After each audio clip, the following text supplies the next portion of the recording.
এই জন্য বাবা, কার সঙ্গে আমার জীবনটা চলতেছে, কার সঙ্গে আমার চলা দরকার। আমার আল্লাহ কয় এই বান্দাগুলো বানাইলাম কিল্লাইয়া রে, একমাত্র তোরা আমি আল্লাহরে সেজদা দিবি, নামাজ পড়বি, আমার জান্নাত পাইবা তুমি। আগে শুকুরের কথাটা বললা যায়, আমরা বান্দা কার? সবাই বলেন কার? আল্লাহ বললেন ওয়ামা খালাকতুল জিন্না ওয়াল ইনসা ইল্লা লিয়াবুদুন। ইবাদত বন্দেগী পাওয়ার যোগ্যতাবান একজন, সবাই বলুন তিনি কে? সবাই বলুন কে? উনি হলেন আমার আল্লাহ। আল্লাহ আল্লাহ আল্লাহ, মালিকের নামটাই লইলে কেন জানি হৃদয়টা ঠান্ডা হয়ে যায়, ঠিক নিও? কারণ দুনিয়ার মানুষ রে, মনে রাখবি রে, যার কেউ নাই তার আছে কে? সময় বলুন কে? দুনিয়ার মানুষ হই না যাও, আমার আল্লাহ কয় নামাজ ফরজ করলাম আমি, পড়বা বান্দা তোমরা। এবার আপনাদেরকে জানাই গো, নামাজটা হুকুম করলেন আল্লাহ। আমি আমার আফজাল ভাইয়ের মাহফিলে আইলাম, এই মাহফিলে আইলাম গো, আমার ভাইয়েরও লাভ, আমারও লাভ, সবারে তো লাভ হইল। স্বার্থের দুনিয়ায় স্বার্থ ছাড়া কেউ এক চুল পরিমাণ হাঁটতে চায় নাই বন্ধুরে।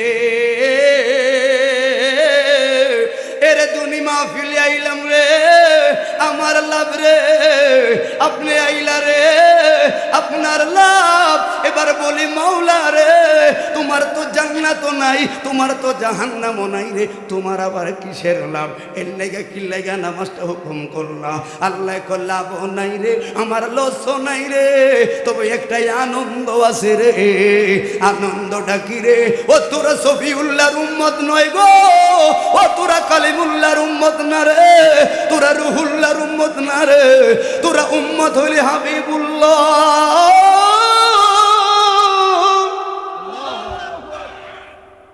হাবিবুল্লাহর উম্মত তোরা। লাউলা কালামা খালাকতুল আফলাক, যে নবীরে না বানাইলে তামাম নবীদেরকে বানাইতাম না। কথা বলেন?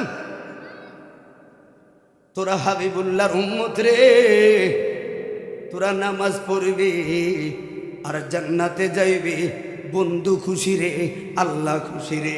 তবে আমার আল্লাহ আরেক জায়গায়, কারণ আল্লাহ আখিরি নবীর উম্মতের ডাক দিত, ইয়া আইয়ুহাল্লাযিনা আমানু, ঈমানদার। আল্লাহ ডাক দিত ইয়া আইয়ুহাল মুমিনুন, মুমিন কইয়া ডাক দিত। কিন্তু আরেক জায়গায় আল্লাহ ডাক দিলেন ইয়া আইয়ুহান নাস, ও মানুষেরা। তার মানে গোসা কইরা লাইল। বন্ধু গোসা করলো কেন গো? কারণ আছে গো। আমার আল্লাহ কইয়া আইয়ুহান নাস মা গররাকা বিরাব্বিকাল কারীম, মা গররাকা বিরাব্বিকাল কারীম। কে রে এমনি আমি আল্লাহ থেকে তোদেরকে ফিরাইয়া নিল। সাত আসমান দিলাম, সাত জমিন দিলাম রে ওড্ডার বন্ধু। আমার আল্লাহ কয় আসমান দিলাম আমি রে, জমিন দিলাম আমি রে, তোরে হাঁটার জন্য পাও দিলাম আমি রে, আরে দুনিয়াতে তোর নিঃশ্বাস দিলাম আমি রে। ওড্ডার বান্দা, যখন তুমি ঘুমাইয়া যাও, কে রে তোমার হাড্ডারে সচল ধুপ ধুপ কইরা বাজে রে। আমার তোমার শরীরের পার্টসগুলো একটা যদি নষ্ট হইয়া যায় রে, কিডনি নষ্ট হইলে আলবারাকায় দৌড়ায়, আইরে হার্ট নষ্ট হইলে মিরপুর 10 নম্বরে দৌড়ায়। আরে 50 বছর পরে রে হার্টের সমস্যা হইল, তুমি মিরপুর 10 নম্বরে দৌড়াইলা, এত কান্নাকাটি করলা, সবার কাছে দোয়া চাইলা, কিন্তু যে 50টা বছর আমার আল্লাহ তোমারে শুকুর সুস্থ রাখছে রে, কই একটা দিনে তো আমার আল্লাহর প্রাণ বইরা সেজদা দিলি না, ঠিক না বেটে? মাত্র 5 দিন অসুস্থ হইল রে, তুই মসজিদের ইমাম রাইনা দোয়া করাস। হ্যাঁ আছে না? কিন্তু 50টা বছর যে আল্লাহ তোরে ভালো রাখছে, এটা পশ্চিমের আসার খাইলি না রে, না ফরমান। আল্লাহ বলছেন ইয়া আইয়ুহান নাস মা গররাকা বিরাব্বিকাল কারীম। কারে রে তোর এত বড় পাইলি? কোন নেতারে পাইলি? কোন বন্ধু তোরা পাইলি? আমি আল্লাহর মতো এমন মালিকের তোরা ভুলে গেলি।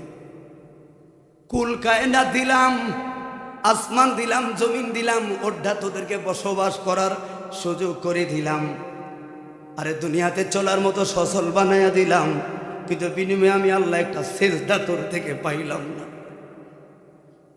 মাহফিলটা দেখলে তোর ক্ষেত্রে ব্যারাম সেতে, তুই দোকানদারি দৌড়াস, একটু আল্লাহ নবীর মাহফিলে তোর বসতে মন চায় না, কারণ শয়তানের লগে চললি, দিন ধর্মের এই প্রোগ্রামগুলো অমূল্যায়ন করলি। দুনিয়ার মানুষ, এই জন্য বললাম আসহাবিকান নুজুম বিআইহিম ইক্তাদাইতুহুম ইহতাদাইতুহুম। আমার নবী বলে রে, আমি ওয়ারিস সূত্রে জায়গা সম্পত্তি কিছু রাখা যাই নাই, রাখছি গারে রে ওই আল উলামা ওয়ারাসাতিল আম্বিয়া। এই আলেমরা, এই খতিবরা, ইমামরা, বক্তারা, মুহাদ্দিস, মুফতিরা, আমার নবী কয়েদেরকেই রাখলাম ওয়ারিস সূত্রে আমার। শুধু শুই না যাও, ইসলামটা বড় মায়ার। ওই উড্ডার সুন্নিরা গো, কেন গো এমন হয়ে গেল, কেন গো এমন হয়ে গেল? দুনিয়ার ভিতরে রং তামাশায় তুমি গুল্লা, দুনিয়ার এলায় তুমি গুল্লা, বছরে একটা বার মাহফিল হয়, বইতে তোমার মন চায় না, অথচ আওয়াজ তোমার কানে শোনা যায়।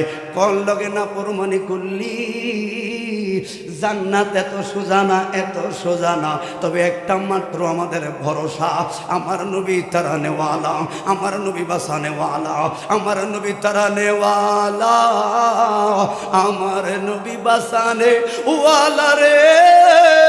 ঠিক না বেঠে? একটা কারণে শুধু সুযোগ পাই, এই জন্য তো সবাই মুহাব্বতে বলুন ইয়া রাসূলুল্লাহ,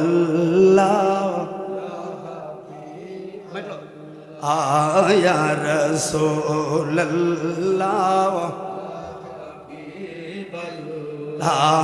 ইয়া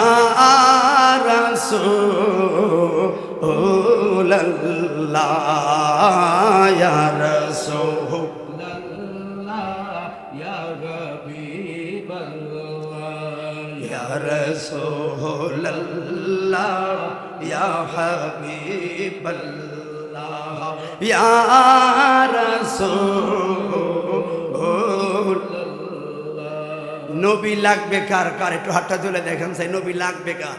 নারায়ে তাকবীর, নারায়ে রিসালাত, আহলে সুন্নাত ওয়াল জামাত,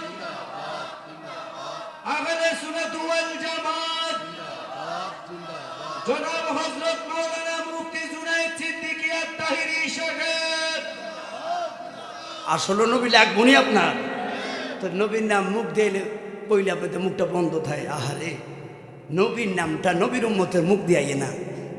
আবার কই, নবীর নামটা নবীর উম্মতের মুখ দেয় না। ওই উম্মত বলে হাসর ময়দানে কেমনে দাবি করিয়া? আহা, আফসোস। বলুন ইয়া রাসূলুল্লাহ, ইয়া হাবিবাল্লাহ, ইয়া রাসূলুল্লাহ, ইয়া হাবিবাল্লাহ, ইয়া রাসূলুল্লাহ।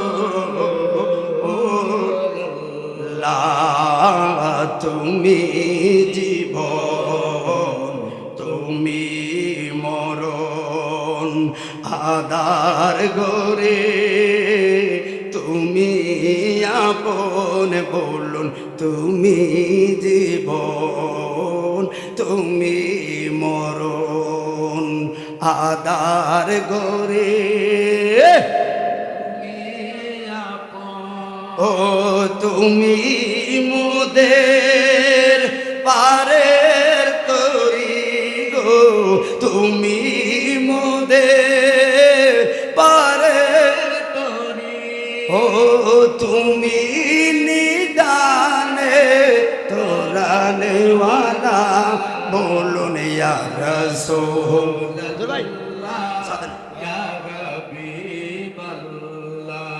ইয়া রাসূলুল্লাহ, ইয়া হাবিবাল্লাহ, ইয়া রাসূলুল্লাহ।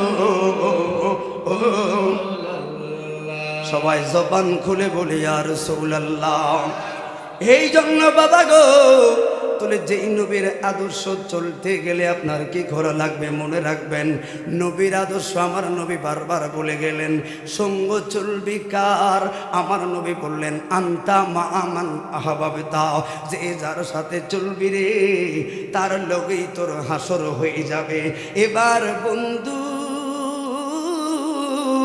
তোমার চলাটা কার লগে চলবা, চলাটা উচিত ছিল কার লগে? এই কথাটা বইলা যায় আপনারা জানেন। খালিদ বিন ওয়ালিদ কে গো, যে ইসলামের বিরুদ্ধে উহুদের ময়দানে তরবারিটারে চালাইয়া দিছে, তরবারি চালাইয়া দিছে। আমার নূর নবীর কদমে আইসা পড়ে, এই তরবারিটা যখন জমা দিতে যায় আমার নবীর সাহাবী হযরতে বেলাল,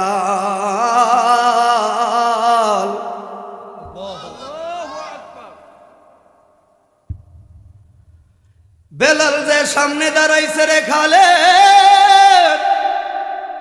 শুধু এটা বলি আমরা কেমন বীর ছিলাম, কেন আমরা বিড়াল হয়ে গেলাম? একমাত্র মুনাফিকের কারণে, ঠিক না বেঠে? আমি সামাইলে তিরমিজি থেকে হাদিস খানা বললাম, খেয়াল করবেন। হযরতে বেলাল তরবারি নাই গো, আছে একটা খেজুরের ডাল বেলালের হাতে। এই খেজুরের ডালটা লইয়া খালিদ বিন ওয়ালিদের সামনে দাঁড়াইয়া গেছে। আপনি আমি মেহমানকে অনুমতি দিলাম আমার কাছে আসার জন্য। বেলাল বলে নবী গো, খালেদ বড় ভয়ানক গো, যেই কোনো মুহূর্তে আপনার হামলা করবে। আমার নবী কয়ে বেলাল আসতে দে, আসতে দে। খালিদ বিন ওয়ালিদ আসতে করে তরবারিটা রাইক্কা দিলেন। রাইক্কা দিয়া নবীর কদমে এসে ঝর ঝর করে কান্না শুরু করলো। আমার নবী বললেন খালিদ রে, কান্নার কারণ নবী তো জানেন। ইয়া রাসূলুল্লাহ, এই তরবারি মুসলমানদের রক্ত ঝরাইছি, এই তরবারি দিয়া মুসলমানদের গর্দান আলাদা করলাম। আমি বুঝতে পারলাম গো ও দিনের নবী গো, আমার আজ থেকে বোঝা হয়ে গেল একমাত্র আল্লাহর পৃথিবীতে কুল কায়নাতের মধ্যে ধর্ম যদি যেতেই থাকে, ইন্না দীনা ইনদাল্লাহিল ইসলাম, একমাত্র গ্রেন্টেড ধর্ম হলো ইসলাম। ইয়া রাসূলুল্লাহ, ও মায়ার নবী গো, যেই তরবারি দিয়া মুসলমানদেরকে মারলাম গো, যদি আমার জন্য দোয়া করবেন গো নবী, এই তরবারিটাই এখন মুসলমানদের পক্ষে চলা হবে। আমার নবী বললেন খালিদ রে, আয় রে আয়, আমার বুকে আয়। কথাটা এই জায়গায় শুধু আমায় বুঝাতে চাই, কোথায় ছিলাম আমরা, আজ আমাদের এই পরিণতি হওয়ার কারণ কি? হযরতে আনাস বিন মালিক থেকে বর্ণনা, ও দুনিয়ার মানুষ, যেই সময়ে হযরতে খালিদ বিন আইলো, আমার নবী চিরুনি মুবারক দিয়া চুলগুলো আশ্রাইতেছে, সুবহানাল্লাহ। হঠাৎ করে খালিদ বিন ওয়ালিদের তরবারির উপরে নূরের নবীর একখানা চুল মুবারক পড়ে গেলেন। যেই মাত্র চুল মুবারক পড়ল, খালিদ বিন ওয়ালিদ তরবারিটাকে স্বাভাবিক করে রাখলো, বাতাসে যেন চুল মুবারক এদিক সেদিক না যায়। আমার নবী মুস্কে হাসি দিয়া বললেন, খালিদ, এটাই তোমার জীবনের সম্বল, যত্নে রাখো। খেয়াল করবেন তো। আইলো জীবনটা শুরু মুসলমানদেরকে মাইরা, নবীর হাতে করলো ইসলাম ধরে মুসলমান। খালিদ রে, তুমি তো ইসলামের আগে এত বীর বিক্রম ছিল না, তাহলে এই জিনিসটা তুমি পাইলা কোথায় থেকে? এই পাওয়ারটাই পাইলা কোথায় থেকে? ইসলামের ইতিহাস কইলা দেখলাম গো, খালিদ বিন ওয়ালিদের জীবনে যত জিহাদের ময়দানে গেছে রে, একটা জিহাদের ময়দানে হারা তো দূরের কথা, কোনোদিন মুসলমানদের অত অত্যাচার কষ্ট হইতেও দেয় নাই। যেমন ছিল যোদ্ধারে, এমন ছিল কৌশল রে। ও মুসলমানেরা, আমরা তো সেই খালিদ বিন ওয়ালিদের গোষ্ঠীর লোক, তাহলে আমরা আজকে মারি খাই কেন? মুনাফিকের কারণে।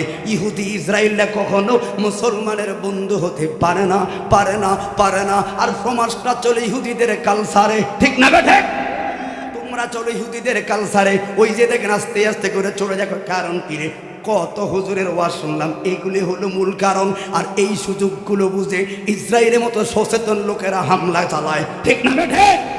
আমরা অলসতা, আজকে মুসলমান জাতি ধ্বংস, অলসতা। আপনি দেখবেন 3 প্রকার শয়তান আছে। কয় প্রকার? সবাই বলুন কয় প্রকার? যেখানে দ্বীনের ধর্মের মাহফিল হয় ওই জায়গায় শয়তানের গায়ে আগুন লাগে। তখন শয়তান একটা কমিটি বানায়, কেমনি মাহফিল থেকে মুসলিমগুলো সরানো যায়। 1 নাম্বার, তিনি শয়তান কমিটির সভাপতি সাহেব, উনি আছেন এখন দোকানপাটে। কোথায় আছেন? আর যিনি শয়তান কমিটির সেক্রেটারি সাহেব, হেতে আছেন এই গেটের সামনে, এই গেটও আছে শয়তান কমিটির মাঠ কর্মী, কিস্তি সার। এই মাঠ কর্মী কিন্তু আছে প্রত্যেকের কাছে। এক একজনে এক এক কৌশলে আপনাকে প্ররঞ্চনা দিচ্ছে। মুরব্বীর ভাই কয়, কি তেন বই রয়েছেন, ওয়াজ কি আপনি শুনেন না? বক্তাটি কি চিনেন না? এই তেন আঙ্গো ভাই, কালকে কাম আছে উঠেন। যুবকের কয়, কি রে আরে কোন দুঃখে বই রয়েছে? তোর বন্ধুটা আরেকজনের ডাব গাছ খালি করতে হইতে ঘুরতে আছে, তোর তো যাওয়ার দরকার। কথা বলেন না কেন? আরেকজনের কয়, বাইক তো থাকলে সমস্যা না, এখন ফ্রি এমবি আছে, একটু গার্লফ্রেন্ডের কথা কয়ে ওঠে মা পেলে উছিলা দিয়া। এক একজন এক এক কৌশলে ঘুরায়। তা কতক্ষণ বিদেশ তা ডিলে কথা। আসলে আমনে যান না, আমনের উড়াইছে কাগুয়ে, উড়াইছে গে শয়তানে। এতে যখন উড়ে এলাম সেক্রেটারি সাহেব কয়, আইও আইও, সেক্রেটারি সাহেব আইও আইও আইও, এতে নিয়া কোলো করিয়া সভাপতির কাছে দেয়। সভাপতি ঘুরে এগারায় ফান বিড়ি খাবে, আসতে বাইক ফাটায় দেয়। আহ আহ, ধর্মের মাহফিলটাতে বসার তকদির আপনার হলো না। কথা বলো ঠিক না বেঠে? যদি সত্যি বুঝতেন যে এগুলার কি দাম, তাহলে সকালবেলা মানুষ বইয়া থাকতো। কারণ আমরা গুনাহগার, এটা সত্য। কথা বলো ঠিক না বেঠে? আর তাহলে আমরা গুনাহগার কি লাগবে? রাসূল লাগবো। নবী ছাড়া কোনো গতি। আসলে বিশ্বাস কার কার আছে? হাত তুলে দেখাচ্ছে। আসলে নবী ছাড়া গতি আছে? থাকলে আপনারা বলেন বাবা আমরা গতি বার করি। তাহলে সবাই মোহাব্বতে বলি ইয়া রাসূলুল্লাহ। এই জন্য বাবা আম্মা জান আয়েশা সিদ্দিকা রাদিয়াল্লাহু তাআলা আনহা বলল, ও দুনিয়ার মানুষ, আনা রাসূলুল্লাহ, নবীর কাছে প্রশ্ন করা হলো, ইয়া রাসূলুল্লাহ কুনতু আগসিলু, গোসলের বিধানের ব্যাপারে আপনি কেমনে গোসল করতেন? আমার নবী বললেন, আনা রাসূলুল্লাহ, আয়েশা রে আমি রাসূল। কিছু কিছু প্রশ্নের উত্তর দেওয়া যায় না, মিন আনা ওয়াহিদুন ওয়া কানা লাহু শারফুনা। এই জন্য বাইরে আমি গোসল করলেও কি না করলেও কি আমার আল্লাহ আমারে সর্বক্ষণের জন্য পবিত্র রাইখা দিলেন। আল্লাহু আকবার। ও বন্ধুরে, রাসূল মানে চুল, নুরুন আলা নূর, নবীর চুল মোবারক। যখন খালিদ বিন ওয়ালিদের কাছে গেলেন, খালিদ বিন ওয়ালিদ নবীজির চুলখানাকে পাগড়ির মধ্যে বাঁধলেন। পাগড়ির মধ্যে বাঁধল, আমার নবী বললেন মাশাআল্লাহ। সুবহানাল্লাহ বলেন না? নবী কি বলছে?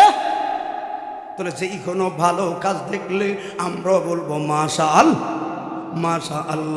এই জন্য বাবা নবী বলল মাশাআল্লাহ, খালিদ বিন ওয়ালিদ বললেন ইনশাআল্লাহ। কথার কি হিকমত আছে? নবী বললেন মাশাআল্লাহ, খালিদ বিন ওয়ালিদ বললেন ইনশাআল্লাহ। আমার নবী খালিদের দিকে ইশারা করে কয়, রোম পারস্যের প্রাসাদগুলো এখন বিজয়ের নিশানার ধার বাঁধতে চলে আসছে। খেয়াল করবেন। শুধু তাই নয়, শুধু একটা কথা উদাহরণ দিয়ে বইলা যায়। জাজলাইয়ার মুখের যুদ্ধের মধ্যে, জাজলা নামের যুদ্ধের মধ্যে, জাজলা নামের অঞ্চলে জিহাদের ময়দানে খালিদ বিন ওয়ালিদ গেলেন। বাইরে সকালবেলায় আত্মঘাতী জিহাদের ডাক পড়ল। ওই জিহাদের ময়দানে আমি শুধু মুসলমানদের বলটা কেন হারাইলেন, আমার মানটা কেন বাংলো? অথচ আপনি যার টাকা এই ডিভাইডেডটা কইরা যায়, আমল করা দায়িত্ব আপনার। কারণ বহু দোয়া চলছে কবর আসল। কথা বলে না কেন? মসজিদে আগের 5 জন, এখনো 5 জন। শুধু আমরা যে বীরের জাত, এরম কাউয়া কিল্লেগে হল্লে হইলাম, এটার উদাহরণ দেওয়ার জন্য স্মরণ করে দিলাম। জিহাদের ময়দানে হায় আমার নবীর সাহাবী চইল্লা গেলেন। এবার নাস্তুর নামের সবচাইতে বড় পালোয়ান হযরতে খালিদ বিন ওয়ালিদের সঙ্গে মোকাবেলা করলো। একটা ধাক্কা দিয়া খালিদ বিন ওয়ালিদরে ফালাইয়া দিল। এর আগের রাত্রে আমার নূরের নবী হযরতে ওমর ফারুকের স্বপ্নে দেখাইল, ডাক দিল, ওমর, উমর রে, আর ঘুমাইয়া থাকিস না রে উমর, আমার খালেদ বিপদে পড়ব, আমার খালেদ বিপদে পড়ব, আমার খালেদের সহযোগিতা করা লাগবো। উমর ফারুক লাভ দিয়া ঘুম থেকে ওইটা মদিনার মেম্বরের সামনে যায় ডাক দিছে, নবীর সাহাবীরা রে, আরে খালেদের কারণে রে আমার নূরের নবী কালকে রাত আমার দিদারে ধন্য করল।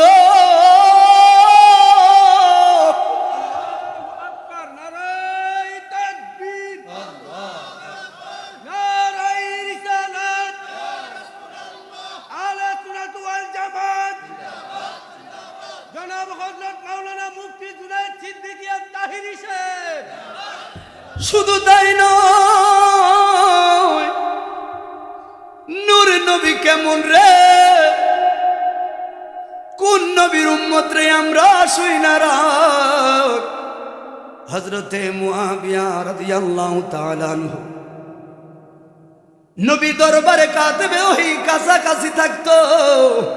আমার নবীর নখ মুবারক যখন কাটত রে, মুআবিয়া রাদিয়াল্লাহু তাআলা আনহু সংগ্রহ করে রাখতো। নবী মুস্কি মুস্কি হাসতো।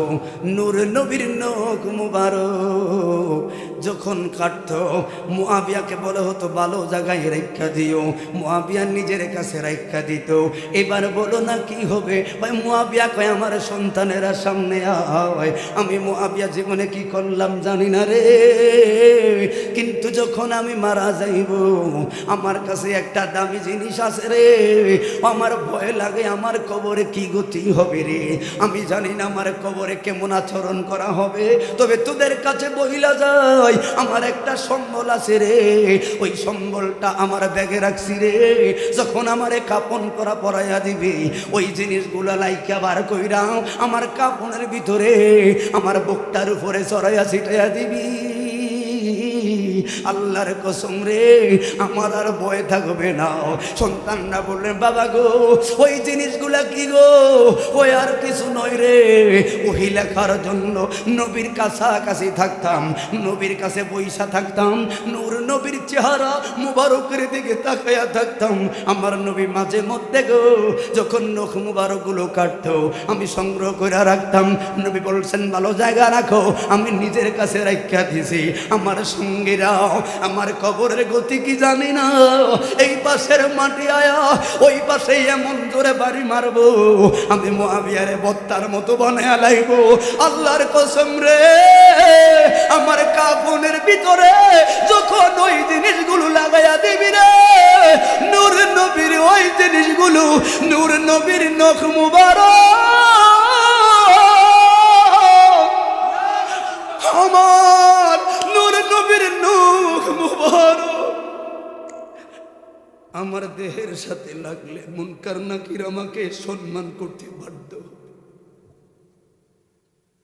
আমার আর মনে মানে না গো নবীজি, আর মনে মানে না, তোরা কে আমাকে দিবে খবর, তোরা কে আমাকে দিবি খবর, কোন দিকে মদিনা, আবার বলেন, তোরা কে আমাকে দিবে খবর, কোন দিকে, বলুন কোন দিকে। আমার আর মনে মানে না গো নবীজি, আর মনে মানে না। অহরহ জ্বলছে আগুন, জল দিলে নিবে না গো নবী, জল দিলে নিবে না। ওই আমি মিলাদ কিয়াম করলে নবী গো, ওই আমি দুরুদ সালাম পড়লে নবী গো, পাই মনে সান্ত্বনা। জবান খুলে বলে ইয়া রাসূলুল্লাহ। এই জন্য বাবা নবীর দেহের অঙ্গ পতঙ্গ গুনাহগারের জন্য শুধু সেবা না, নেয়ামত, ঠিক না বেটে? তাহলে ওই নবীর উম্মতের মতো নেয়ামত আমরা, ওই উম্মতের আজকে অবহেলিত কেন?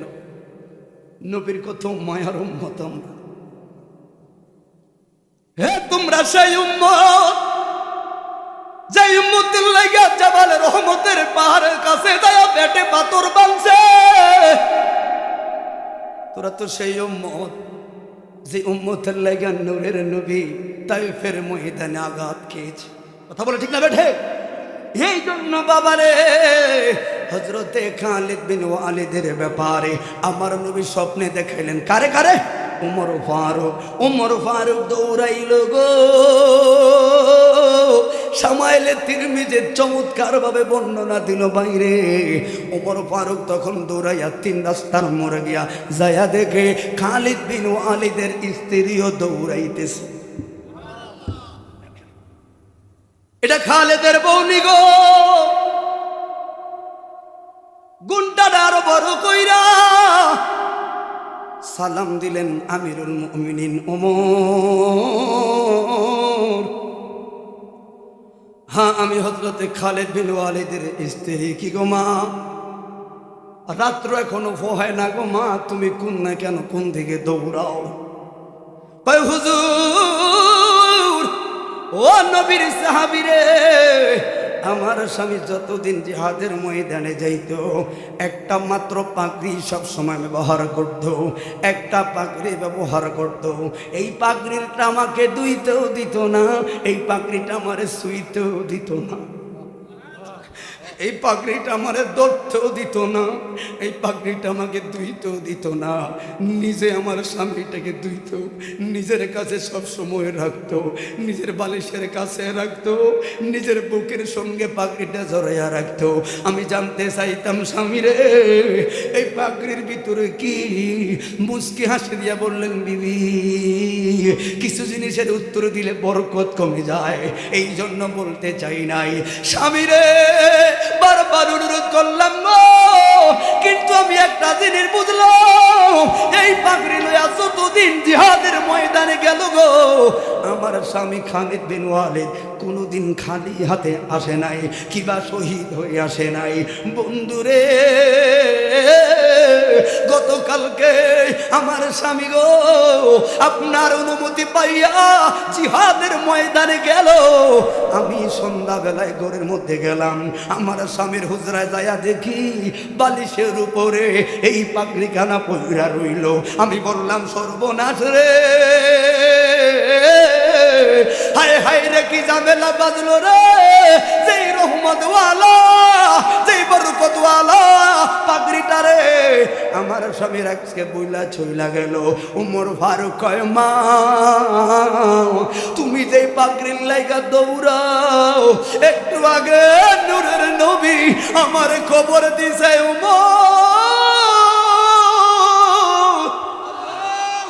রওজায় শুয়া উম্মতের দেখভাল করে রে নূরুন আলা নূর।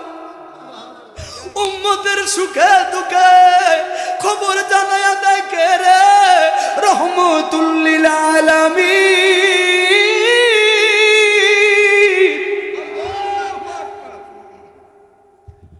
নবী খবর দিয়া দিছে।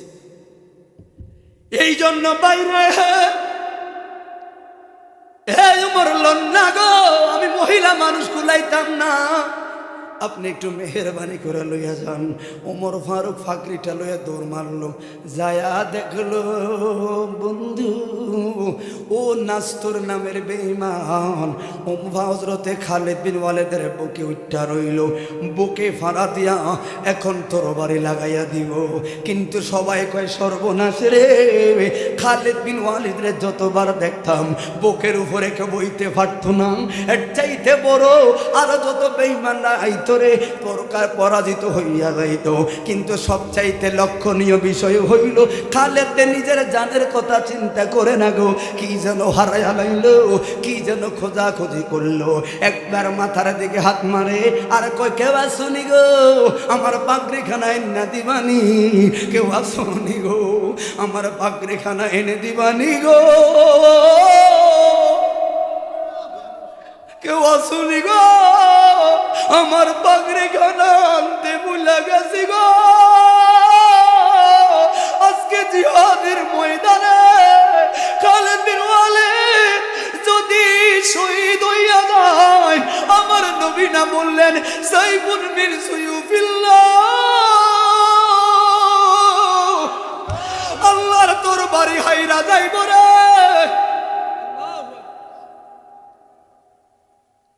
খালেদ যদি আজকে পরাজিত হয়ে আল্লাহর দরবারে হেরে গেল, কেউ আসুনি আইনা দাও, এনে দাও এনে দাও। সবাই অবাক হইয়া গেলেন। ওমর ফারুক দৌড়াইয়া যাইয়া তার তরবারিটা পাগড়ি মোবারকটা মাথায় উঠাইয়া দিল, সঙ্গে সঙ্গে বেঈমানদের জাহান্নামে পাঠাইয়া ইসলামের বিজয়টা সন্ধ্যার আগে লইয়া মদিনায় পৌঁছা গেল। ও মদিনার মাটি রে তুই যে বড় খাঁটি রে, বলুন ও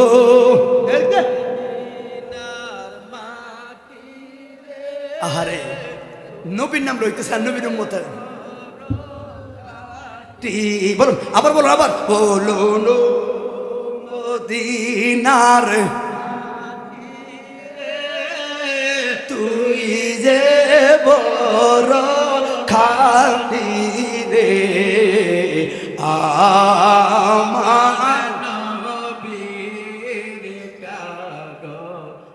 আরে তুই তো মদিনা ছিলাম না, ইয়াসরিব নাম শুনি বর্ণনায় আমার নবীর কদম পড়ছে রে, তোমার কপাল খুলে গেছে রে, ও আমার নবীর কদম পড়ছে রে, তোমার কপাল খুলে গেছে রে,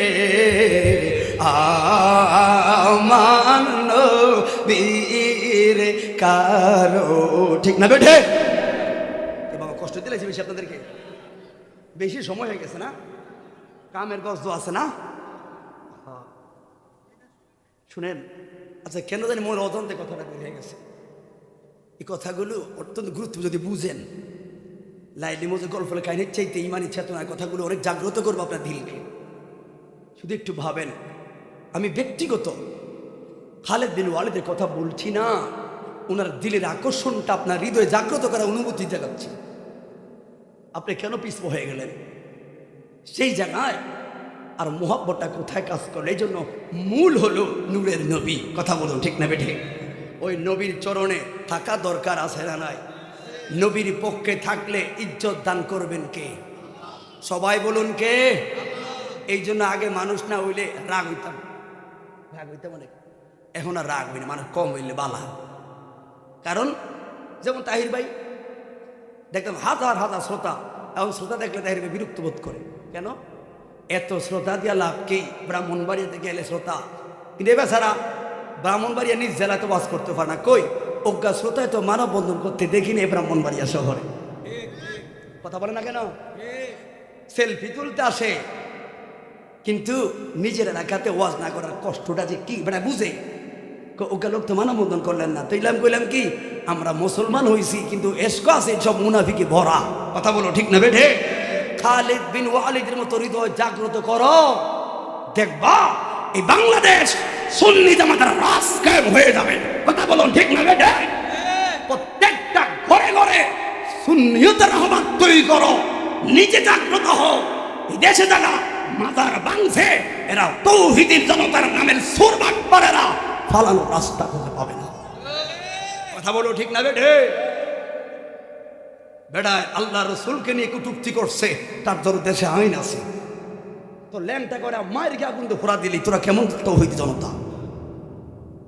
এই লোকটার অন্য তোরা নিজের মঙ্গল মানলি, তোরা ইসলামের ভালো রাখলি কোথায়? কথা বলেন। আমার কত যে অন্যায় করছে তার শাস্তি আছে, দেশের ভিতরে হুকুমিয়াত আছে, কায়েম আছে, কানুন আছে। এখন তুই মুসলমানের ঘরে মুসলমান হইয়া এই লোকটার মানলি আর 10 জনে ভিডিও করলে ছাড়লো। এখন এগুলো তো আর শুধু মুসলমানরা দেখতো না, ইহুদিরা খ্রিস্টিরা দেখকে হাসে, ওই দেখ ওই মুসলমান মুসলমান মারে, সি সি। এখন এই সি সি করলো কারা? তোদের মতো তৌহিদি জনতারা। অতএব এই তোরাই দেশের শত্রু।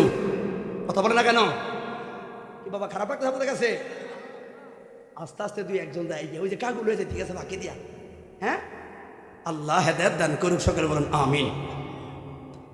কারণ নবীর চরণেতে সারা জীবন আমি থাকবে যারা কথাটা শুনবে তারা। আসুন এই খালিদ বিন ওয়ালিদের এই মূল কথাটার হেকমতটা সকলের কাছে বলতে চায় নাই। এবার সবাই ধরল কি পাগল হয়ে গেছো নি তুমি?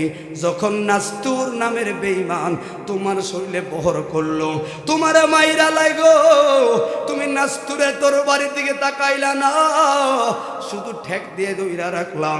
খালিদ রে, ওই সময় ধাক্কা দিয়া ভালাই মারতে তো পারতা, কিন্তু দেখলাম তুমি তোর বাড়ি ঘুরাইতে পাগল নয়, তুমি পাগল ছিলা শুধু একটা কি যেন খোঁজাখুঁজির ভিতরে। সবাই বলল মাথায় টুপি নাই পাগড়িটার জন্য।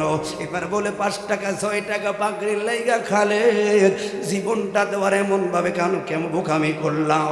খালিদ বিন ওয়ালিদ বলে দুনিয়ার মানুষ রে, কিছু কথা বলা যায় না, শোয়া যায় না গো।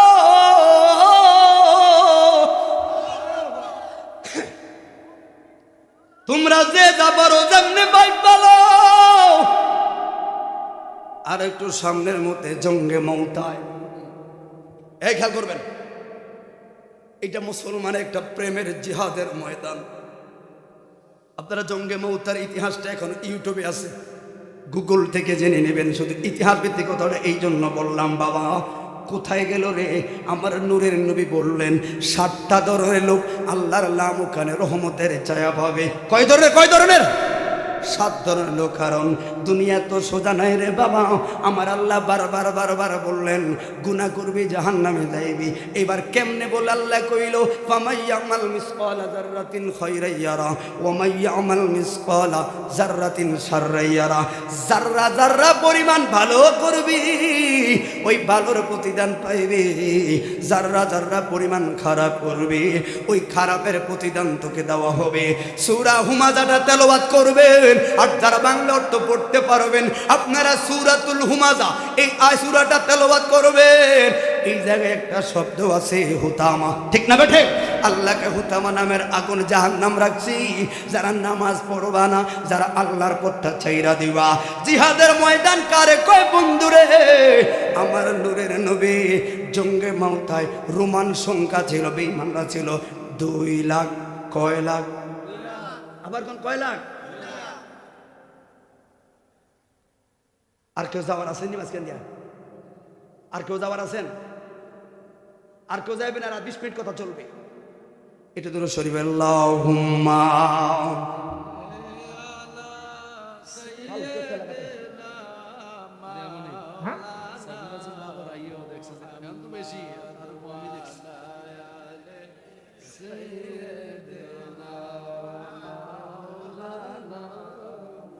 আর কেউ যাওয়ার আসেননি কোন 20 মিনিট নালা বাবা যাইতে তানের মাঝে আবার কই জেলে দান দিয়া 20 মিনিট ভিতরে আর কেউ যাইবেন? থাকবেন দিন 20 মিনিট। কে কে 20টা মিনিট সময় দেবেন, হাত তোলেন।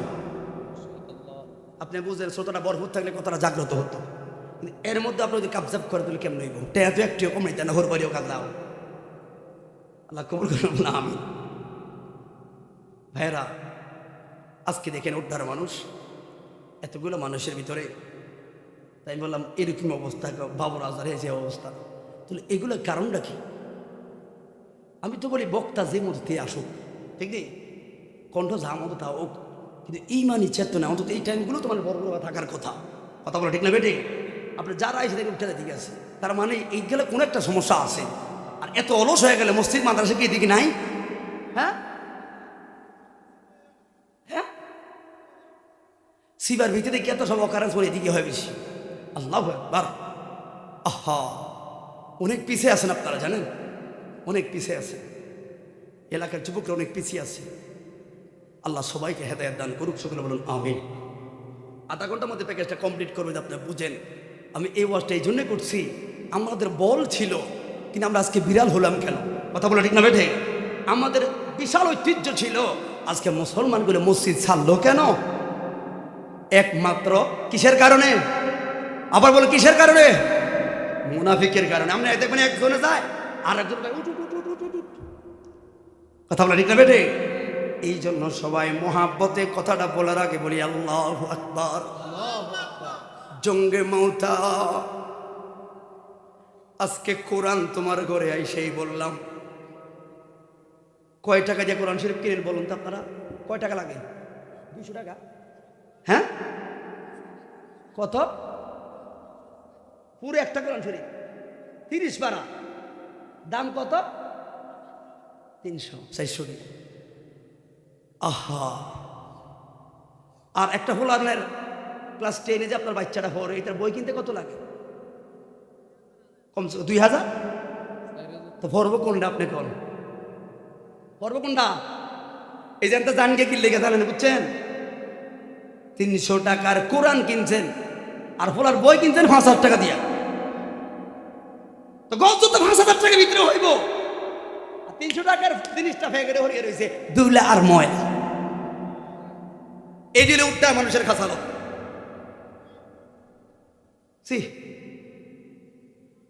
কোন কোন পরিবার আছে 1 বছর হইল কোরআনটা ধরে না। কোন কোন যুবক আছে এখানে এত না ফরমান, বছরে একটা দিনও ফজর নামাজ পড়ে না।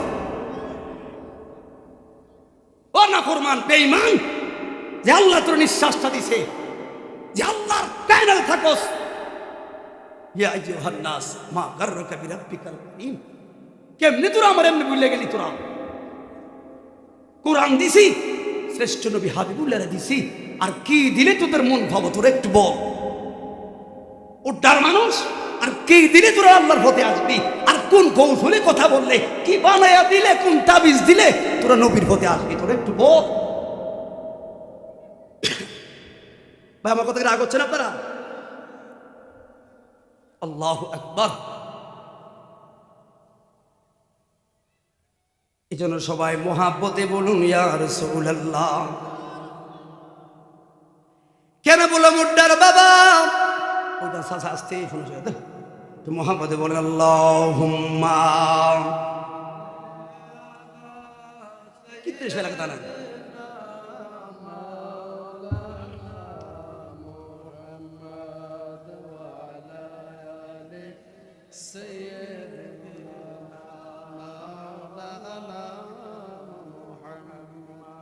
আল্লাহ সবাইকে কবুল করে, সকল বলেন আমিন।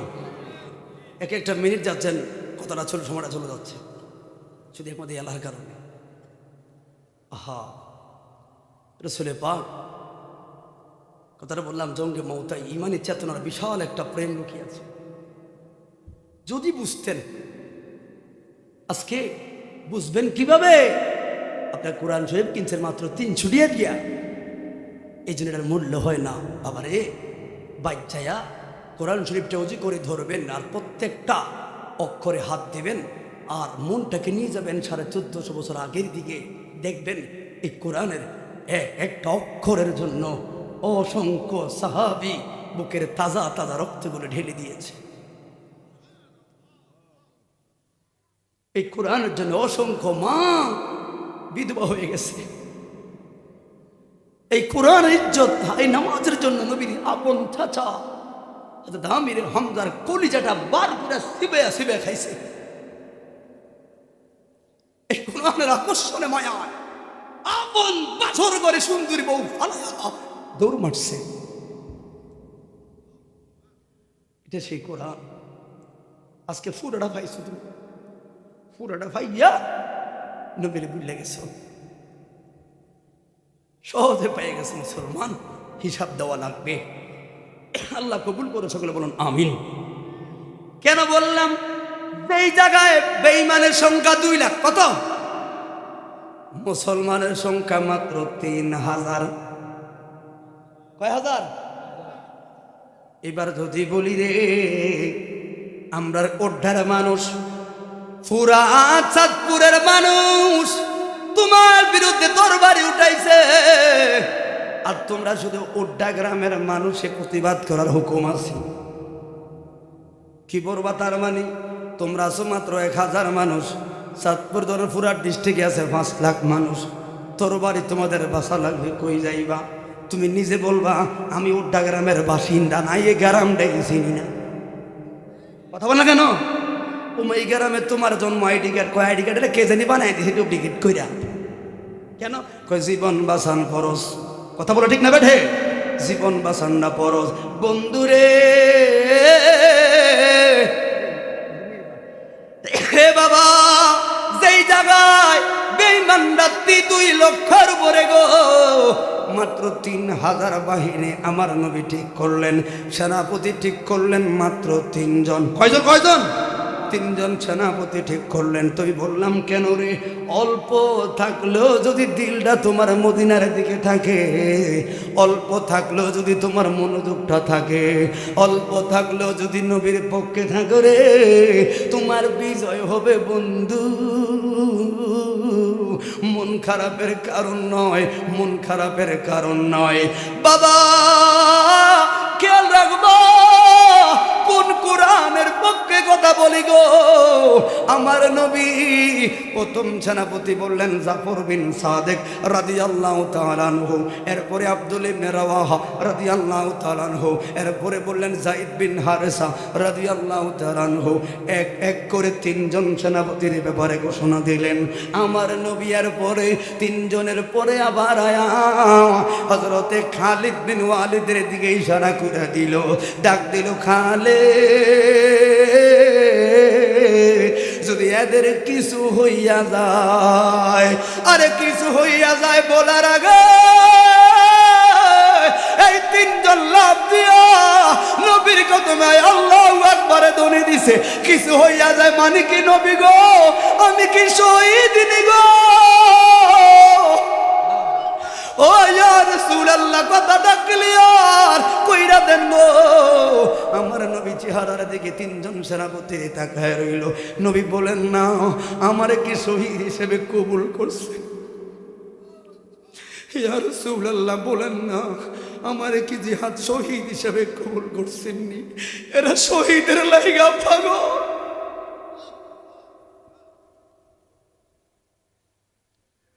ওড্ডার বাবা, আমার নবী বললেন না, তোমরা 3 জন সাহাবী শহীদ হয়ে যাবে। পরবর্তীতে খালিদ বিন ওয়ালিদ সেনাপতির মাধ্যমে মুসলমানের কলিজা বাড়বে। জবান খুলে বলি ইয়া রাসূলুল্লাহ। এবার দেখো ইসলামে তো মায়ার কেন রে, কোরআনে তো মায়ার কেন রে? জানে তারা শহীদ, তারপরও তারা জিহাদের ময়দানে গেছে। নবীর সঙ্গে থাকলে রে, নবীর সঙ্গে দিলটা লাগাইলে, মসজিদের লোকে দিলটা লাগাইলে, আল্লাহ ওয়ালাদের সাথে দিলটা লাগাইলে, তোমার কাছে দুনিয়াটা ভালো লাগবে না বন্ধু। সব সময় বলবো আল্লাহ মরণ দাও, আল্লাহ মরণ দাও, দুনিয়া নামের জেলখানা থেকে বাঁচাও। আল্লাহ কইব কিল্লাই রে, না সারাটা জীবন নবীর সাঙ্গাইলাম, আমার নবীর প্রেমের মালা পয়রা ছিলাম, আমি জানি আমার মরণ কালে আমার নবী আইব গো। মরণ কালে হইল আমার নবীর দিদার পাই, এই লাগা মরণ দাও রে মালিক, এই জন্য বললাম তোমার চেতনা কোথায় আর সাহাবীদের চেতনা কোথায়? তোমার কাছে মসজিদের মূল্য কেমন ছিল আর তাদের কাছে কেমন ছিল আপনারা ভালো করে জানেন। আর সূরা লাহাব থেকে পাইলাম নবীর সাহাবী হযরতে আব্দুল্লাহ সম্বলটা ছিল তার বিশাল বাণিজ্য। একবার শুধু বললেন চাচা গো, ও চাচা মদিনা কোন দিকে, আমার মদিনার পথটা দেখাইয়া দাও। আবু জাহেল লেখো সব দেওয়া লাগবো, সব দিলাম রে। এবার রওনা দিল মদিনার নকশাটা লইয়া। কেন নবীর পক্ষে থাকলে কেমন লাগবো আর তুমি দুনিয়ার মায়ায় পড়লে তোমার কেমন লাগবো? ওই সাহাবীকে ডাক দিয়ে বললেন, এই আব্দুল্লাহ তোমার দলিলের সাক্ষ্য মোতাবেক তোমার পরনে পাঞ্জাবিটাও আমাদের, তোমার পায়জামাটাও আমাদের। ডাক দিল চাচা পাঞ্জাবি বড় কথা না গো, ইসলাম কবুল করার কারণে আমার লোক সমাজে বেইজ্জতি করবেন, এটাই ছিল আপনার কাজ। তবে চাচা ইজ্জত দিতে পারি, সব সম্পদ দিতে পারি গো, মুস্তাফার গোলাম দিতে গিয়ে সরতে পারতাম না। খেজুর পাতাটা ফেসাইয়া মার কাছে যায় কয়, মা একটা ছোট্ট কাপড় কি আমার দিবানি গো মা, মদিনায় যাব। মদিনায় গেল রে, ভোরবেলায় গুনগুন করে ভিজে কুয়াশার মধ্যে দাঁড়াইয়া রইল। আমার নবী ডাক দিছে তারা, লইয়া লইয়া যেই মাত্র দাঁড়াইছে কয় কে, কয় আমি আব্দুল্লাহ। কয় আমার আব্দুল্লাহ তো জমিদারের ছেলে রে। আব্দুল্লাহর পরনে দেখা পড়ো নাই, নবী জানে কি জানে না? আব্দুল্লাহর পরনে দেখা পড়ো নাই। ইয়া রাসূলুল্লাহ আপনি মদিনায় আসার পর আর মক্কায় আমার দিলটা নাও, পাগলের মতো হইয়া গেলাম। ব্যবসা করতে যাই ভালো লাগে না, ঘুমাইতে যাই ভালো লাগে না, যে কোনো জায়গায় যাই ভালো লাগে না, শুধু আমার দিল টানে মদিনায় যাবো গো। চাচার কাছে কতবার কইলাম, চাচা একটু নবীর মদিনার নকশাটা দেন, রাস্তাটা দেখাইয়া দেন, আমারে দেয় না। বিনিময় আমার সম্পত্তি চাইলো। ইয়া রাসূলুল্লাহ সম্পত্তি দিয়া দিলাম। এরপরে ডাক দিয়া কয়, সম্পত্তির দলিল মোতাবেক তোর স্থাবরের মধ্যে পাঞ্জাবিটা লুঙ্গিটা সব আমার। মায়ার নবী গো কাপড় কইলা দিছি গো, কিন্তু আপনার দেখা ছাড়া থাকতে পারতাম না। আমার নবী খুশি হইয়া আব্দুল্লাহর বুকে জড়াইয়া কই, তুই কি চাইবি? আজকে আব্দুল্লাহ যা চাইবি তা পাইবি। আব্দুল্লাহ সায়ালো ইয়া রাসূলুল্লাহ নবীর কদমে আইসে, আমার নাম ছিল আব্দুল শামস। মায়ার নবী আপনার কদমে আইসা হলাম আমি আব্দুল্লাহ। এর চাইতে বড় পাওয়া আমার আর লাগতো না। আমার নবী বললে, পাগলা যা চাইবি তা পাইবি। ইয়া রাসূলুল্লাহ দিবেননি। পাগলারে আবার কয়, যা চাইবি তা পাইবি। আব্দুল্লাহ কয়, আমার একটাই জিনিস চাওয়া। কয় চাইলো? ইয়া রাসূলুল্লাহ আব্দুল্লাহর একটা চাওয়া হইল, আমার আল্লাহ যেন আমার শহীদি মৃত্যুটা নসিব করে, আল্লাহ যেন আমার শহীদি কবুল করো।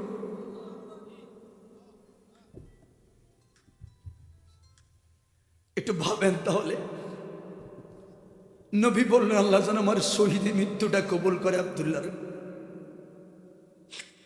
হাই রে বাবা, কত মায়ার ধর্ম, কত প্রেমের ধর্ম আমার। লোকে মৃত্যু দেখলে ভয় পায়, আর সাহাবীরা শহীদি মৃত্যু কামনা করে। আমরা হাদিসে পাইলাম, কেউ যদি শহীদের নিয়ত করলো, জিহাদের ময়দানে শহীদের নিয়ত করলো, সেই লোকটাই যদি জিহাদের ময়দানে না মারা যায়, সে যদি তার ঘরেও মারা যায়, আমার আল্লাহ তারে শহীদি মর্যাদা দান করে দিবে। একটা না দুইটা নয়, তিনবার জিহাদের ময়দানে গেল, আব্দুল্লাহ শহীদ হয় নাই রে বাবা। এবার পথে আসার পথে আব্দুল্লাহ ভীষণ অসুস্থ হয়ে মারা গেছেন। শরীয়তের মাসালা কি হইল বন্ধুরে, জিহাদের ময়দানে মারা যায় নাই, কিন্তু মারা গেল কোথায়? আসার পথে রাস্তায়। এবার কবর খনন করা হইল, শুধু আল্লিওয়ান একজন আমার নূরের নবী কবরের মধ্যে নাইমা গেল। আমার নবী নাইমা দুইটা হাত পাইতা দিছে, আর সাহাবীরে বললেন, দে দে দে দে আমার আব্দুল্লাহ লাশটা আমার বুকের ভিতরে দে, আব্দুল্লাহ লাশটা আমার কোলে দে।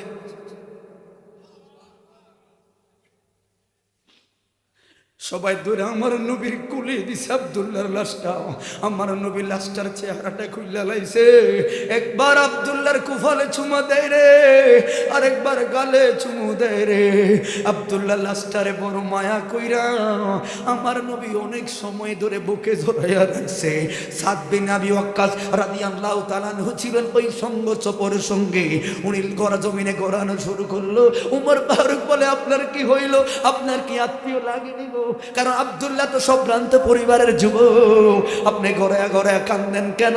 ডাক দিছে, উমর রে, কিছু কান্দা পরিবারের জন্য হয় না রে। ও ভাই তাকায়া দেখুস না রে, কেমনে রে আমার নবী আব্দুল্লাহর লাশটারে আদর করলো নবীর নিজ নুরানি হাতে। আব্দুল্লাহরে কবরে নামায় রে, আল্লাহর কসম রে, আজকে এই জায়গায় যদি আব্দুল্লাহর লাশটা না হইয়া আমার লাশটা হইতো গো,